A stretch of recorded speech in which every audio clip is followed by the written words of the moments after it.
Are we good? Yep. All right. What's up, guys? In this video, we'll talk about 3 things you can be doing to develop a leadership team in your business. What's up, everybody? I'm Mike Claudio, owner of WinRate Consulting and host of the Big Stud podcast.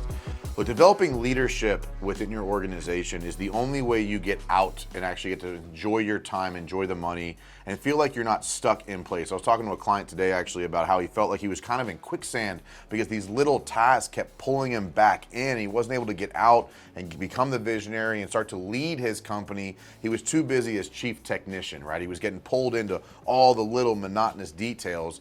And so to do that, there's a mindset shift that needs to happen where you're able to let go of the day-to-day and start to develop strategies where you have other people on your team who are leaders in place and ultimately leaders in charge. There's not a silver bullet for this. I think every environment's a little different, every person's a little different. I think developing leadership is not a standard protocol. I believe there are some nuances to it depending on variables, but there are 3 things I think that are absolutely imperative in order for you to not just start to build, but maintain a quality leadership team. The first, and I don't think this is gonna be a shock to anybody, but clear job description, roles, and responsibilities. What I see what happens a lot when people start developing leadership teams is there's no clear lane to say what are you in charge of or not. And people are in and out of their lanes, which creates complexity and it creates lack of confidence and it creates lack of clarity on like what is my job and not, and then people start like stepping on each other's toes and like, oh, I thought you had it this week. Well, you had it last week, and it becomes really convoluted. So when you put a leader in place, it's very important they have a clear understanding of their job description, roles, and responsibilities so that they know what they are in charge of. And if you don't do that, it's going to be convoluted. You're going to be stepping on each other's toes. It's not going to be fun. Everybody who's done that knows exactly what I'm talking about and would probably agree with me that's a terrible way to do it. So, job description, role, responsibilities. First step, if you cannot tell me what someone's job description is, what role they play, and what their responsibilities are, you are not in a position to even hire a leader because you don't actually know what you're hiring for. You're just like, oh man, I just need help, man. I just need someone to take some of this shit off my plate, man. Come on, Mike. Come on, Ryan.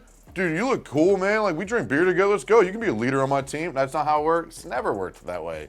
So that first part, job description, roles, responsibilities. Second, once you have those responsibilities outlined, you should shoot to have every single responsibility listed has a clear, measurable, and trackable metric that judges the success of that responsibility.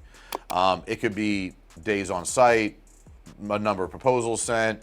It could be AR, AP reporting. It doesn't it can be convoluted to answer that question and complex, but every responsibility should have a metric because if you don't do that, you're going to run the risk of saying, well, it seems like you're doing a good job or it seems like you're falling short, and then your leadership style becomes very opinionated. And when it's opinionated, trust me, it becomes confrontational because the minute you have an opinion about somebody else, they're going to try to defend themselves. They're going to push back. They're going to try to prove you wrong. The metric should tell whether or not that person's right or wrong. Go back and check out my video on core values about how to use it as a management leadership tool, but specifically in this scenario, having clear metrics for each responsibility will allow you to lead that person more effectively because it takes the emotion out of the leadership. Now it's an objective measurement tool that says, hey, you are or are not performing. Especially early on in business, you tend to hire your friends as leaders because you know and trust each other. And then it becomes harder to hold them accountable or even harder to fire them because it becomes very opinionated whether or not they are doing their jobs or not. So having an objective measurement tool such as a key performance indicator dashboard, KPI dashboard, or it's just in general specific metrics that judge the responsibilities and how well they're effectively executing on them. Third, we call it a continual evolution strategy. CES, I don't know, we've used 3-letter words for everything. But a continual evolution strategy, what that looks like is on a quarterly basis, analyzing the strengths, weaknesses, opportunities, and threats, aka SWOT analysis, of each key leader, and then creating a 90-day initiative plan to take advantage of their strengths, improve their weaknesses, go out after some opportunities, and protect themselves against some threats. I just went through this process with my team. We did it as a company, and then I did it with individual leaders on my team as well. This allows you to continually evolve those people, because if you're not pouring into them, a lot of times they just become stagnant, they become complacent, or they stop evolving as the business evolves. And I'm sure everybody's had an experience where like one of their leaders used to be great and now sucks. Well, what happened is the business evolved and got more complex, more challenging, but the asset didn't. The human asset did not evolve. They're the same they were a year ago, and they were probably perfect a year ago where you were, but because you stopped pouring into them and evolving them, the business outpaced them. And so now, like, we'll say, well, what got you here is not going to get you there. There's some truth to that, but there's also some, like, you didn't fucking bring them with you. Like, there's also some you left them behind because you got so busy doing your job, you stopped pouring into your team. So continual training, continual evolution strategies, developed around understanding their SWOT analysis and creating initiatives so that they can evolve with you as a company and not get left behind. Recap. 3 things you need to do to start developing leaders on your team. First, job description, roles, responsibilities. Second, metrics that measure the success of each of those responsibilities. Third, have a continual evolution strategy in place so that you're pouring into your leaders every 90 days so that they can keep up with the pace the company is growing at. That's a great way for you to create long-term success that gets you out of the business and stops you from having to spend so much time in the weeds, in that quicksand, feeling like you just can't get out.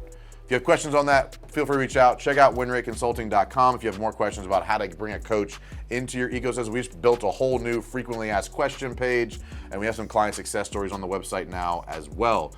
So I'd love to hear from you, love to help you, love to connect you with one of the coaches on the team, whatever that might look like. But for now, take that advice, go start developing a leader so you can stop being the chief technician within your company. So ultimately, you can win fast and win often.